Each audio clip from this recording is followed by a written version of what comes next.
driving force in professional wrestling. Welcome to this week's installment of the driving force in professional wrestling. We're going to jump straight in this week with the Golden Powah Rankings Top 5. Going in at 5 from NXT UK, that big strong boy, Tyler Bate. Now, we've spoken about Tyler Bate on the show before.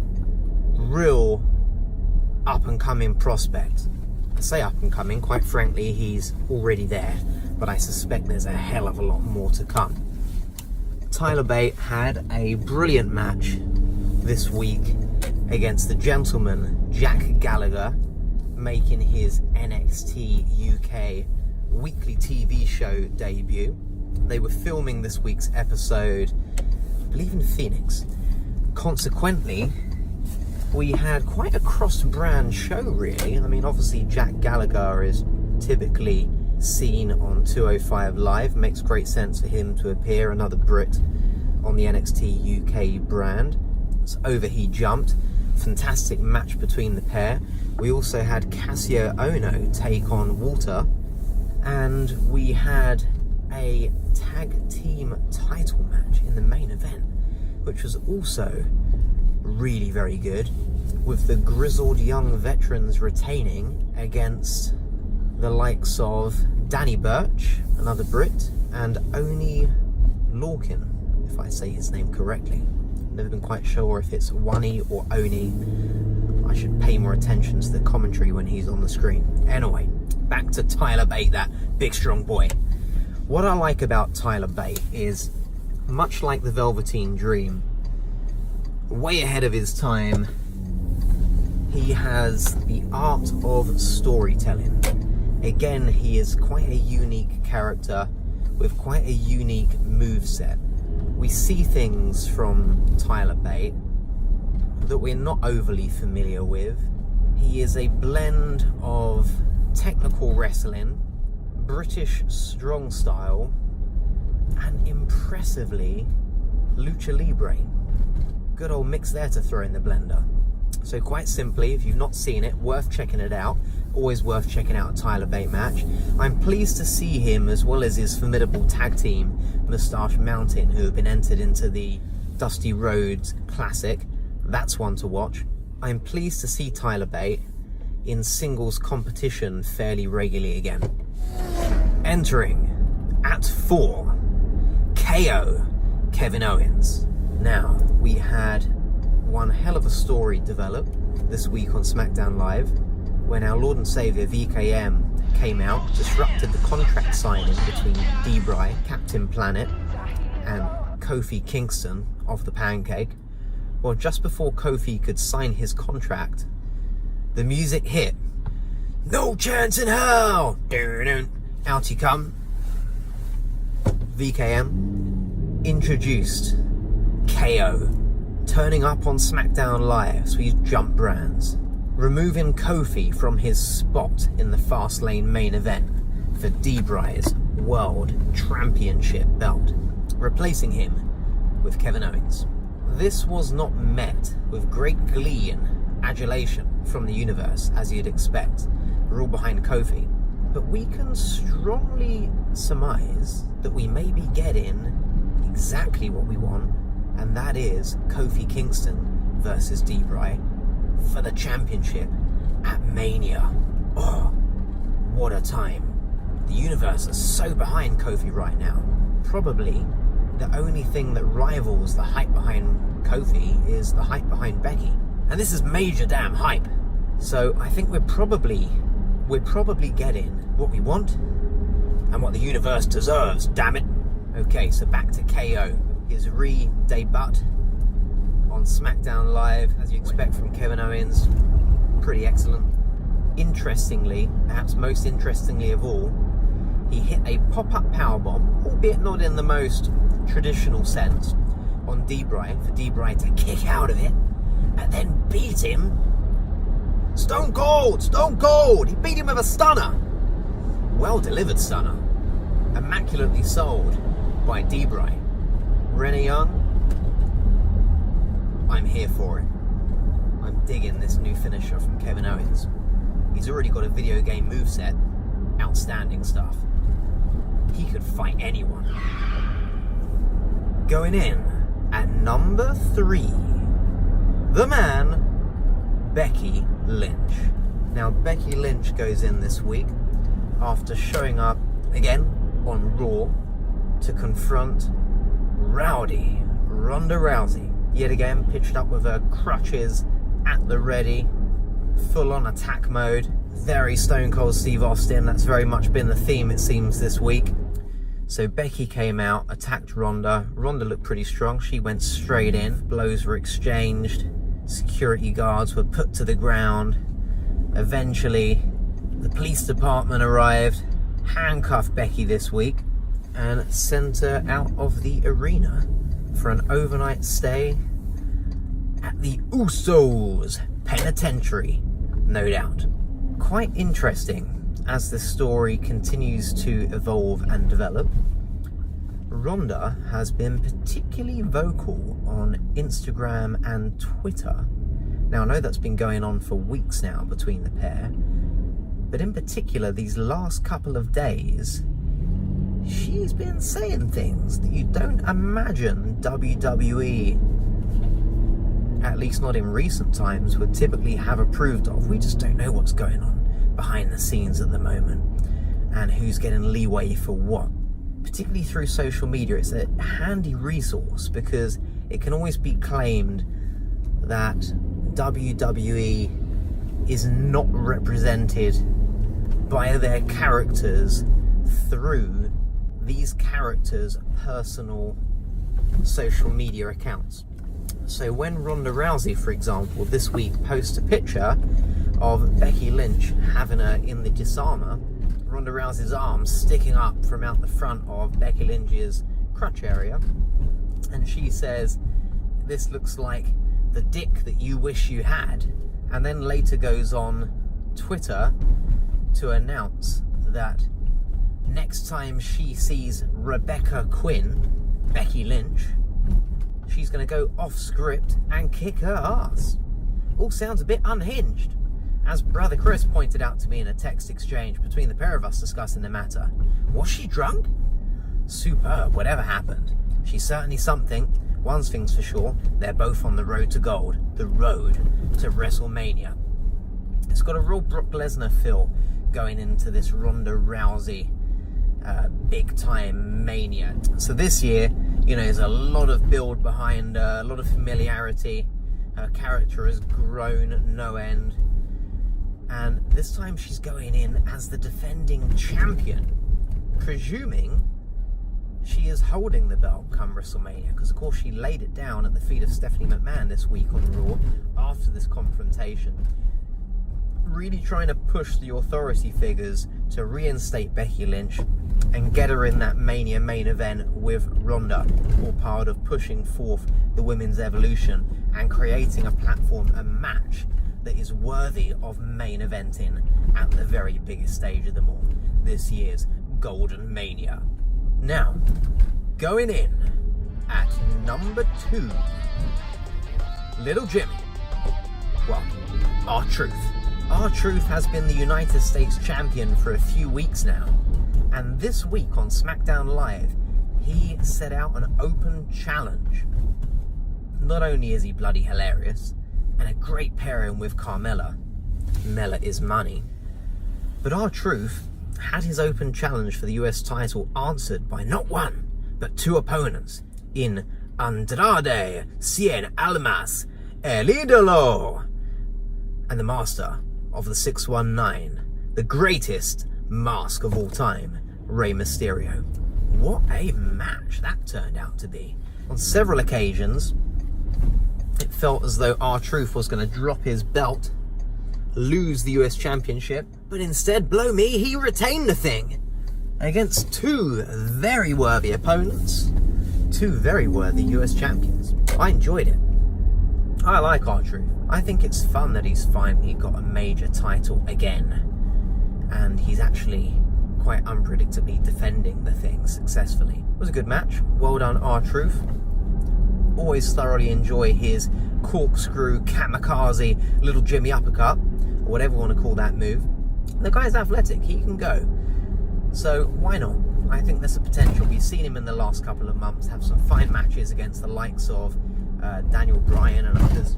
And I think yet there's potentially a few more matches in this guy as champion.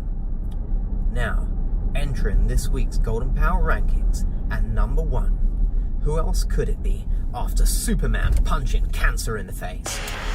The big dog returned to, as he stated, our yard. Roman Reigns. In you go. Now, in many respects, we might suggest we've not had a more worthy number 1 in the Power Rankings prior to the big dog's entrance this week. But taking all personal matters aside and focusing purely on wrestling, this is a hell of a story. Physically, he looked good, delivered a pair of cracking Superman punches to two of the biggest monsters in the game, Bobby Lashley, Drew McIntyre, and lest we forget, Baron Corbin, the Lone Wolf. Damn, he took a good one too. Always enjoy Baron Corbin. You know, we've got some excellent matchups right there immediately. McIntyre versus Roman Reigns, Bobby Lashley versus Roman Reigns. We get Corbin versus Roman Reigns. They're all good fun matches. And interestingly as well, what we potentially have here is the Shield reuniting again. Down with that, that's always good fun. Also, what is the implication going into Fastlane? What do we get going into WrestleMania? If Roman Reigns is fit and ready to go, there's no doubt he'll be on the card. Loving that. Get him on Golden Mania every time. We've got Seth Rollins already fighting for the Universal Championship against Brock Lesnar. I don't think there'll be any change to that. So where do we put Roman? Do we introduce him into the Intercontinental title picture? Do we hold off? Do we put him into a feud with Drew McIntyre maybe? That's a hell of a bout. Do we have Roman Reigns pairing up with Seth Rollins to take on any selection of those behemoths going into Fastlane? It could be Seth and Roman going up against Baron Corbin, Bobby Lashley, and McIntyre, something like that, or just two of them, who knows, at Fastlane.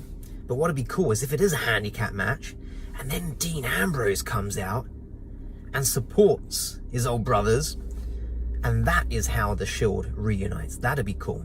Because then what also we might find is going into Mania, maybe we get Dean teaming with Roman Reigns, tag team match. That opens up the avenue to get, 4 top guys on the card, doesn't it? So that'd be an interesting development to follow over the next couple of weeks. Yeah, ultimately, undisputed, number 1 this week. Well done, the big dog. In you go. And now for the Ollywood Walk of Shame for this week. Going in, we have Ronda Rousey. Now, this may come as a shock to some, but Ronda Rousey, she's as good a candidate as any other this week. And here's why. Going back to the Monday night after Royal Rumble this year, Ronda Rousey was booed out of the building by the universe. They were high on Becky, low on Ronda. When Ronda came out to cut her promo in the ring, you could see in her eyes and her facial expression, she was uncomfortable with the noise. It unsettled her. You could say she lost character. I think that's something that she genuinely struggles with in the world of professional wrestling. When she's heckled, when people don't like her, don't respect her as she thinks they should. I mean, after all, she's been pushed as the major babyface of the company. Not just the women's division in many respects. But when things aren't going quite her way with the fans, I don't think she likes it one bit. And I think she actually gets quite pissed off by it. Now, for her to have presented herself in that fashion, to give us the impression that first she was confused and hurt, and then quite promptly she was pretty mad, quite angry at everybody. You know, don't forget, she's got one hell of an animal instinct, Ronda Rousey. You don't get to where she's got to in life, in MMA, in the pro wrestling world, off the back of that MMA fame, without that raw animal instinct. She can switch. You know, once that is set to on, she's pretty ruthless, barbarian, savage. And well, she'd have to be a pretty incredible actor to have ad-libbed that sort of facial expression, the story behind her eyes in that instant up against that fandom, the universe after the Rumble. That's not Ronda. That was real. We've seen how she can be unsettled, whether she accepts it or not. Becky has risen to the very top of the industry. Well, if we talk about the men, the women, just the pro wrestling industry as a whole, Becky really does sit sternly at the top of at the moment. Of course, she's accompanied by a few others, but up there she is, and she sits above Ronda Rousey. Now, that's happened far more organically, and I think because of that instance and others that I've just described, we have projected Becky Lynch to the very top of this industry, partly thanks not to the creatively written response to the Ronda versus Becky storyline, but more to the real organic growth of distaste for Ronda versus Becky in this instance. Don't get me wrong, personally, me, and I know brother Chris is the same, we enjoy Ronda Rousey. She brings an element of guile and realism, most specifically unhinged realism, just like Brock Lesnar does. You go into one of their fights and you think to yourself, she does get genuinely pissed off. She can't keep emotionally, professionally, her mind intact. She could hurt a bitch. You know, she could just go nuts on someone. It seems quite plausible. Certainly does in every Brock Lesnar match. Even just for a second, damage can be done. It's fun to watch, it's exciting. You know, we don't really want anybody to get genuinely hurt, but it's still exciting. It's like seeing somebody fall into the bear pit at the zoo. You'd look, it's a certain degree of curiosity within you. Oh shit, they're in the bear pit. What's going to happen? Are they going to get mauled? You hope they won't. You hope for a rescue or an escape. But there's a certain faction up there in the mind that says, check this shit out. You know, it's why we watch horror movies, and some people certainly enjoy them more than others for that gore. For me, it's more the suspense, the thrill of it. And that's exactly the way I would express a liking for Ronda and Brock. Now, on top of that, they're both excellent wrestlers when it comes down to it, and storytellers. But a big part of the story they tell, I believe, does come through what we've just described. Well, anyway, over the course of this past week, I think we've probably seen Ronda break the fourth wall a little bit too much. For example, she criticised and called out, took the piss out of Becky Lynch and her fake arrest on WWE television. No, I just didn't like that. Personally, I think to point out that it's a fake arrest, we know that as an audience. There's probably few people that don't know that it's not real in that respect. But we don't need to talk about it. We don't need to break that fourth wall in that manner. It's not cool. You know, that's the impression I get, is that she was trying to be, you know, the big I am, I'm so cool, I'm real, you're fake. It's pro wrestling. We're trying to dispel belief. It's theatre above all else. It's performance. It is acting, it's stunts, and it's incredible athleticism. And at times, you know, good dose of reality really heats up a storyline. we know what it is, and that is our enjoyment of it. That is why it's so damn successful and popular.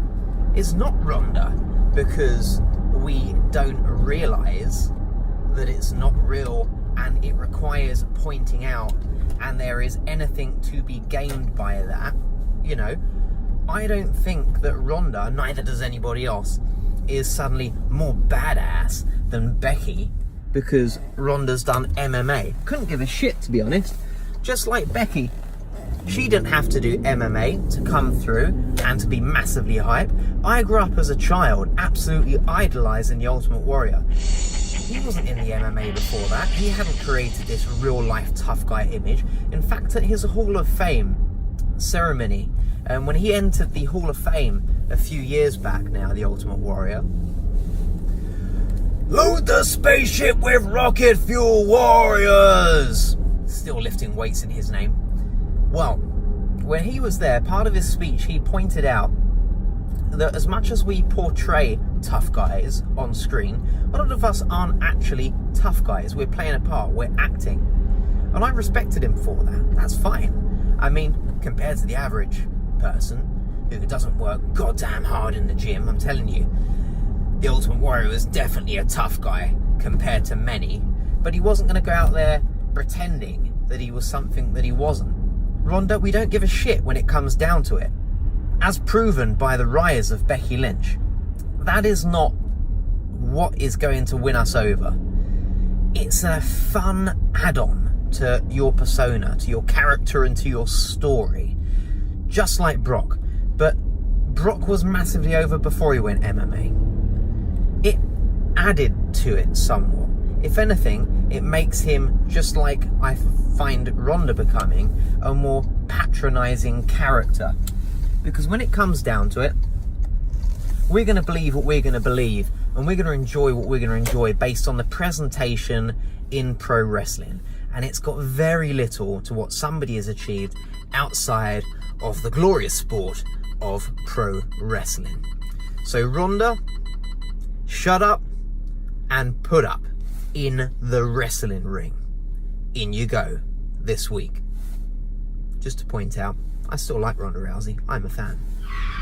One big talking point to add to this week's episode of the driving force in professional wrestling, Golden Club Elite, is the birthday celebrations of the Nature Boy, Ric Flair. Happy 70th birthday to Ric Flair. Now, as with all good pro wrestling birthdays or weddings, things were never going to go well for the Nature Boy. So, first up, we must discuss the appearance of the ever youthful, ever dashing, still looks like he could go in the ring, Ricky the Dragon Steamboat. What a guy. Came out chopping everyone left, right and centre. Everyone but the women, because he doesn't go down like that. Ricky the Dragon is not about intergender wrestling. And last of all, boof, straight to the neck of Seth freaking Rollins, who sold it like an absolute king. Straight down he went. And next out, perhaps the highlight of this entire week of professional wrestling. Had he got more physically involved, frankly, he'd have hit #1 in the power rankings. Nah, he couldn't beat Roman Reigns this week, to be fair. But who else? But the icon. Woo! It's showtime, folks. Sting. Yeah, that was exciting. That almost brought another tear to the eye this week. Superb, fantastic, emotional episode of Monday Night Raw. So that eventually culminated in us awaiting patiently the entrance of the birthday boy, Ric Flair. Never happened. Why? Well, Dave Bautista, whatever you want to say these days, he'd been standing so incredibly still backstage that he was hidden to the human eye, the universe, wrestlers, everybody. No one knew Dave was waiting in the wings to pounce, drag along the floor, take out Ric Flair, and potentially set up a Mania match with Triple H. Now that brings me to expressing, it's hard to keep count, my family's rather huge, what I believe to be the 78th birthday of my father, Pa Stockwell. Happy birthday. Now that raises the question. I'm certainly inclined to turn up at Mum and Dad's house later, wearing my leather jacket, just like the icon, and throw a few woos out and about. But I'm also wondering if it'd be appropriate to drag him around the living room floor a bit and set up another match at Mania. I don't know. What do you think, Golden Galaxy? The universe? I think it sounds like great booking. I reckon Dad'd be down for it. Always used to let me use his ladders for TLC matches at home with my brothers. Standard stuff. Nothing like a good First Blood match with an old car number plate strapped to the elbow, straight off the top of one of Dad's ladders, crashing to the living room floor and through one of your brother's faces. On that note, signing off for this week. Hope you've enjoyed the show, and may your palm be lined with gold.